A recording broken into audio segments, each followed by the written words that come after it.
ರಕ್ತ ಕಣಗಳಲ್ಲಿನ ರಾಸಾಯನಿಕ ಪದಾರ್ಥ ಯಾವುದು? ಆಂಟಿಜೆನ್ಸ್. ಬಿ ಗ್ರೂಪ್ನಲ್ಲಿರುವ ಆಂಟಿಜೆನ್ಸ್ ಎ ಹಾಗೂ ಬಿ ರಕ್ತ ಕಣಗಳು.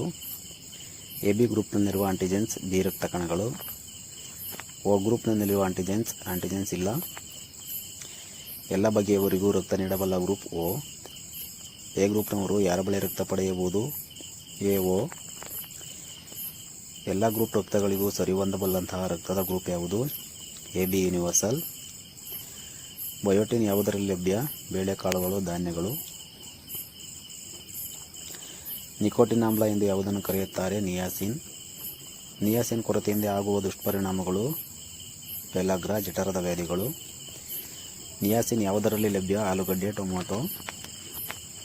ಸಯಾನೋ ಕೊಬಾಲಾಮಿನ್ ಎಂದು ಯಾವುದನ್ನು ಕರೆಯುತ್ತಾರೆ? ಬಿ12 ವಿಟಮಿನ್. ಬಿ12 ಉಪಯೋಗವೇನು? ರಕ್ತ ವೃದ್ಧಿ, ನರಮಂಡಲವನ್ನು ಚುರುಕುಗೊಳಿಸುತ್ತದೆ. ಬಿ12 ಕೊರತೆಯಿಂದಾಗುವ ದುಷ್ಪರಿಣಾಮಗಳೇನು? ರಕ್ತಹೀನತೆ, ನರದೌರ್ಬಲ್ಯ, ಹಳದಿ ಕಾಮಾಲೆ. ಬಿ12 ಯಾವುದರಲ್ಲಿ ಲಭ್ಯ? ಹಾಲು, ಮಾಂಸ.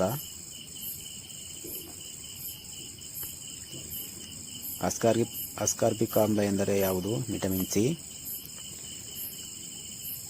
ವಿಟಮಿನ್ ಸಿ ದೋಷದಿಂದಾಗುವ ತೊಂದರೆಗಳೇನು? ಸ್ಕರ್ವಿ ವ್ಯಾಧಿ, ವ್ರಣಗಳು ವಾಸಿಯಾಗುವುದಿರುವುದು, ಒಸಡುಗಳಲ್ಲಿ ರಕ್ತಸ್ರಾವ. ಸಿ ವಿಟಮಿನ್ ಯಾವುದರಲ್ಲಿ ಲಭ್ಯ? ನೆಲ್ಲಿಕಾಯಿ, ಹುಳಿ ಹಣ್ಣುಗಳು, ಮೊಳಕೆ ಕಾಳು, ಟೊಮ್ಯಾಟೊ, ಸೊಪ್ಪು.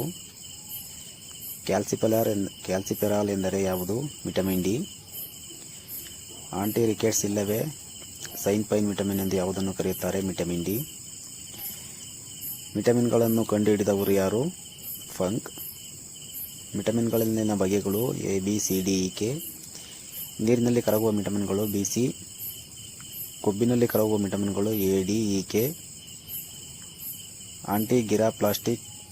ಪ್ಲಾಸ್ಟಿಕ್ ವಿಟಮಿನ್ ಎಂದರೇನು? A vitamin.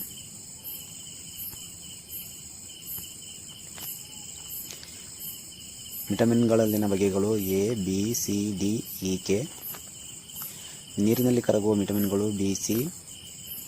ಕೊಬ್ಬಿನಲ್ಲಿ ಕರಗುವ ವಿಟಮಿನ್ಗಳು A D E K.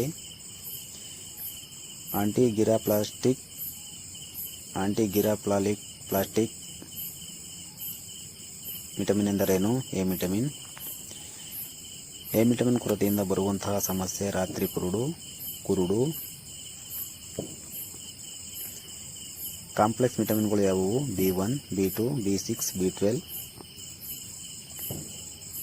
ಆಂಟಿಬೆರಿಬೆರಿ, aunty ನ್ಯೂರೆಟಿಕ್ ಎಂದು ಯಾವುದನ್ನು ಕರೆಯುತ್ತಾರೆ? B one vitamin. ಬಿ ವಿಟಮಿನ್ ದೋಷದಿಂದ ಎದುರಾಗುವ ಸಮಸ್ಯೆ: ಬೆರಿಬೆರಿ.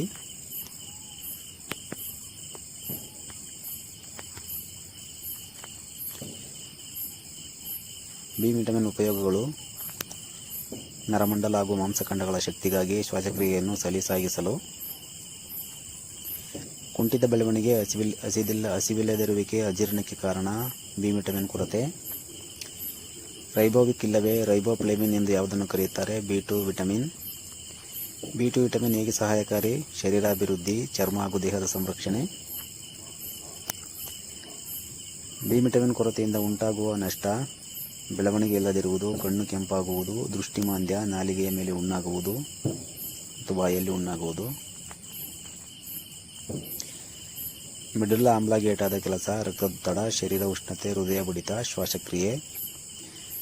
ಲಿಂಫೋಸೈಟ್ ತುಂಬಿನ್ಗಳು ಕಡಿಮೆಯಾದಲ್ಲಿ ಏನಾಗುತ್ತದೆ? ರಕ್ತ ಹೆಪ್ಪುಗಟ್ಟುವುದಿಲ್ಲ. ಮಾನವ ದೇಹದ ಅತಿ ದೊಡ್ಡ ಜೀರ್ಣಕೋಶ ಯಾವುದು? ಲಿವರ್. ಬಿ ವಿಟಮಿನ್ ಯಾವುದರಲ್ಲಿ ಲಭ್ಯ? ಧಾನ್ಯ, ಕಡಲೆ, ಮಟ್ಟಗಳಲ್ಲಿ. ಥಯಾಮಿನ್ ಎಂದು ಯಾವುದನ್ನು ಕರೆಯುತ್ತಾರೆ? B one vitamin. ರಕ್ತ ಕಣಗಳಲ್ಲಿನ ರಾಸಾಯನಿಕ ಪದಾರ್ಥ ಯಾವುದು? ಆಂಟಿಜೆನ್ಸ್. ಓ ಗ್ರೂಪ್ನಲ್ಲಿರುವ ಆಂಟಿಜೆನ್ಸ್ ಇಲ್ಲ. ಎಲ್ಲ ಬಗೆಯವರಿಗೂ ರಕ್ತ ನೀಡಬಲ್ಲ ಗ್ರೂಪ್ ಓ. ಮೆಡುಲ್ಲಾ ಆಮ್ಲಗೇಟಾದ ಕೆಲಸ: ರಕ್ತದೊತ್ತಡ, ಶರೀರ ಉಷ್ಣತೆ, ಹೃದಯ ಬಡಿತ, ಶ್ವಾಸಕೋಶ. ಲಿಂಫೋಸೈಟ್ಗಳು ಕಡಿಮೆಯಾದಲ್ಲಿ ಏನಾಗುತ್ತದೆ? ರಕ್ತ ಗಡ್ಡೆಕಟ್ಟುವುದಿಲ್ಲ.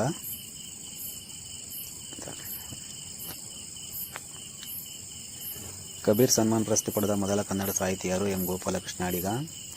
ಮೊದಲ ಪಂಪ ಪ್ರಶಸ್ತಿ ಪಡೆದವರು ಯಾರು? ಕುವೆಂಪು. ಕಾಳಿದಾಸ್ ಸಮ್ಮಾನ್ ಪ್ರಶಸ್ತಿ ಪಡೆದ ಮೊದಲ ಕನ್ನಡಿಗ ಯಾರು? ಮಲ್ಲಿಕಾರ್ಜುನ್ ಮನ್ಸೂರ್. ಬಿ ಗ್ರೂಪ್ನಲ್ಲಿರುವ ಆಂಟಿಜೆನ್ಸ್ ಎ ಹಾಗೂ ಬಿ ರಕ್ತ ಕಣಗಳು. ಎ ಬಿ ಗ್ರೂಪ್ನಲ್ಲಿರುವ ಆಂಟಿಜೆನ್ಸ್ ಬಿ ರಕ್ತ ಕಣಗಳು. ಮೆಡುಲ್ಲಾ ಆಮ್ಲಗೇಟಾದ ಕೆಲಸ, ರಕ್ತದೊತ್ತಡ, ಶರೀರ ಉಷ್ಣತೆ, ಹೃದಯ ಬಡಿತ, ಶ್ವಾಸಕ್ರಿಯೆ. ಮಾನವನ ದೇಹದ ಅತಿ ದೊಡ್ಡ ಜೀರ್ಣಕೋಶ ಯಾವುದು? ಲಿವರ್. ಪಿಟ್ಯುಟರಿ ಗ್ರಂಥಿಯಲ್ಲಿದೆ, ಮೆದುಳು ತಳಕ್ಕೆ ಅಂಟಿಕೊಂಡಂತೆ. ಪಿಟ್ಯುಟರಿ ಗ್ರಂಥಿ ಉತ್ಪಾದಿಸುವ ಹಾರ್ಮೋನ್ಗಳ ಕೆಲಸ, ರಕ್ತದೊತ್ತಡ, ಪ್ರೋಟೀನ್ಗಳ ವಿಭಜನೆ, ಸ್ತ್ರೀ ಪುರುಷರ ಲೈಂಗಿಕ ಲಕ್ಷಣಗಳನ್ನು ಹೆಚ್ಚಿಸುತ್ತದೆ. ಮೆದೋಜೀರಕ ಗ್ರಂಥಿ ಏನನ್ನು ಉತ್ಪಾದಿಸುತ್ತದೆ? ಇನ್ಸುಲಿನ್. ಬಿ ಗ್ರೂಪ್ನವರು ಯಾರಿಗೆ ರಕ್ತ ನೀಡಬಹುದು ಹಾಗೂ ಪಡೆಯಬಹುದು? ಬಿ ಹಾಗೂ ಓ. ಬ್ಯಾಕ್ಟೀರಿಯಾದಿಂದ ಸಂಕ್ರಮಿಸುವ ವ್ಯಾಧಿಗಳು: ಧನುರ್ವಾಯು, ನಾಯಿ ಕೆಮ್ಮು, ಕುಷ್ಠ ಸುಖ ವ್ಯಾಧಿ, ಕ್ಷಯ, ಕಾಲರಾ, ಮೆನೆಂಜೈಟಿಸ್. ವೈರಸ್ನಿಂದ ಬರುವ ಕಾಯಿಲೆಗಳು: ಏಡ್ಸ್, ಜ್ವರ, ಮೆದುಳು ಜ್ವರ, ಕಾಲರಾ, ನೆಗಡಿ, ಕೆಮ್ಮು, ಕಣ್ಣಿನ ಬೇನೆ, ಜಾಂಡಿಸ್, ಇನ್ಫ್ಲೂಯೆಂಜಾ, ಮಿಸಲ್ಸ್ ಮತ್ತು ಪ್ಲೇಗ್. ಪ್ರೋಟೋಜೋವಾಗಳಿಂದ ಬರುವ ವ್ಯಾಧಿಗಳು: ಯೆಲ್ಲೋ ಫೀವರ್, ಕಾಲಹಜ, ನಿದ್ರಾಹೀನತೆ, ನಿದ್ರಾನಡಿಗೆ, ಅಮೀಬಿಯಾಸಿಸ್, ಮಲೇರಿಯಾ, ರಿಫ್ಟ್ ವ್ಯಾಲಿ. ಕ್ರಿಮಿಗಳಿಂದ ಬರುವ ವ್ಯಾಧಿಗಳು: ವಾಂತಿ, ಭೇದಿ ಇತ್ಯಾದಿ. ವಂಶಪಾರಂಪರ್ಯ ವ್ಯಾಧಿಗಳು: ಎಸಿನೋಫಿಲಿಯಾ, ಬಕ್ಕತಲೆ, ರಾತ್ರಿ ಕುರುಡು, ಅಸ್ತಮಾ. ಹಿಮೋಫಿಲಿಯಾ ಎಂದರೇನು? ರಕ್ತ ಗಡ್ಡೆಕಟ್ಟುವಿಕೆ. ಹಿಮೋಫಿಲಿಯಾ ಹೇಗೆ ಬರುತ್ತದೆ? ತಾಯಿ ಇಲ್ಲವೇ ತಂದೆಯ ಮೂಲಕ ಗಂಡು ಮಗುವಿಗೆ ಮಾತ್ರ ಬರುತ್ತದೆ. ರಕ್ತಹೀನತೆ ಎಂದರೇನು? ಶರೀರದಲ್ಲಿ ಕೆಂಪು ರಕ್ತ ಕಣಗಳು ಕಡಿಮೆಯಾಗುವಿಕೆ.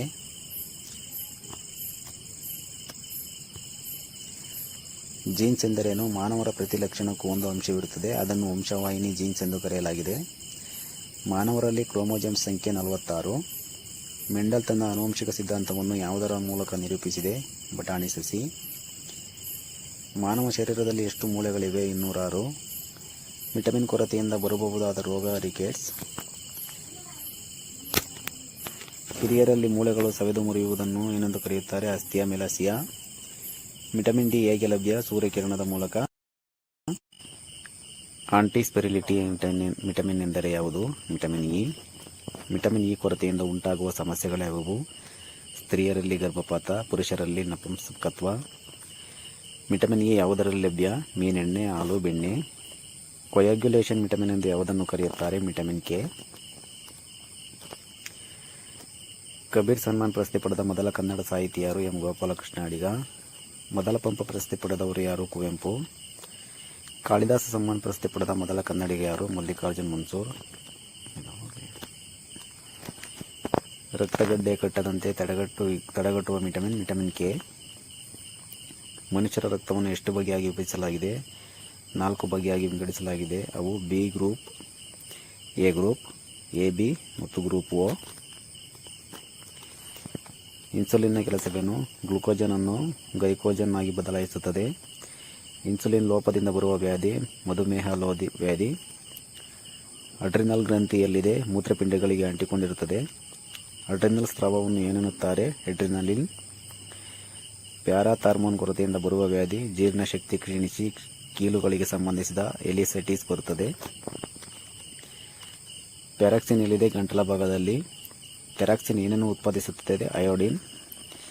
ವಯಸ್ಕರಿಗೆ ಒಟ್ಟು ಎಷ್ಟು ದಂತಗಳಿರುತ್ತವೆ? 32. ಡೆಟರ್ದಲ್ಲಿ ಪೆಪ್ಸಿನ್ ಎಂಬ ಎಂಜೈಮ್ ಪ್ರೋಟೀನ್ಗಳನ್ನು ಹೇಗೆ ಬದಲಾಯಿಸುತ್ತದೆ? ಪೆಪ್ಸೋನ್ಗಳಾಗಿ. ಲೈಪೇಜ್ ಎಂಬ ಎಂಜೈಮ್ ಕೊಬ್ಬನ್ನು ಹೇಗೆ ಬದಲಾಯಿಸುತ್ತದೆ? ಗ್ಲಿಸರಾಲ್. ತಲೆಬುರುಡೆಯಲ್ಲಿ ಎಷ್ಟು ಮೂಳೆಗಳಿವೆ? 22. ಬೆನ್ನಿನಲ್ಲಿ ಎಷ್ಟು ಮೂಳೆಗಳಿವೆ? 33. ಆರೋಗ್ಯವಂತನ ಶರೀರದ ಉಷ್ಣತೆ 98.4 ಡಿಗ್ರಿ ಎಫ್. ಸ್ತ್ರೀಯರಲ್ಲಿರುವ ಲೈಂಗಿಕ ಕ್ರೋಮೋಜೋಮ್ XX. X ಕ್ರೋಮೋಜೋಮ್ಗಳಿಂದ ಬರುವ ರೋಗ: ಇರುಳುಗುರುಳು. ಅಧಿಕ ಪ್ರಮಾಣದ ಪ್ರೋಟೀನ್ಗಳು ಯಾವುದರಲ್ಲಿ ಲಭ್ಯ? ಸೋಯಾಬೀನ್. ಅತಿಸಾರಕ್ಕೆ ಕಾರಣ: ಪ್ರೋಟೋಜೋವಾ. ಕ್ಷಯಕ್ರಿಮಿಗಳು ಎಲ್ಲಿ ಕಾಣಸಿಗುತ್ತವೆ? ಶ್ವಾಸಕೋಶಗಳಲ್ಲಿ. ಪುರುಷರಲ್ಲಿರುವ ಸೆಕ್ಸ್ ಕ್ರೋಮೋಜೋಮ್ XY. ಕೊಬ್ಬಿನಲ್ಲಿರುವ ಅಂಶಗಳು: ಕಾರ್ಬನ್, ನೈಟ್ರೋಜನ್. ವ್ಯವಸಾಯ ರಂಗದಲ್ಲಿನ ಸಂಶೋಧನೆಗೆ ನೀಡುವ ಬಹುಮಾನ: ಬೋರ್ಲಾಗ್ ಪ್ರಶಸ್ತಿ. ಕೊಲೆಸ್ಟ್ರಾಲ್ ಅಧಿಕವಾಗಿರುವ ಕಾರಣ ಬರುವ ರೋಗ: ಗಾಲ್ ಸ್ಟೋನ್. ಕಣ್ಣೀರನ್ನು ಸ್ರವಿಸುವ ಗ್ರಂಥಿಗಳು: ಲ್ಯಾಕ್ರಿಮಲ್ ಗ್ರಂಥಿಗಳು.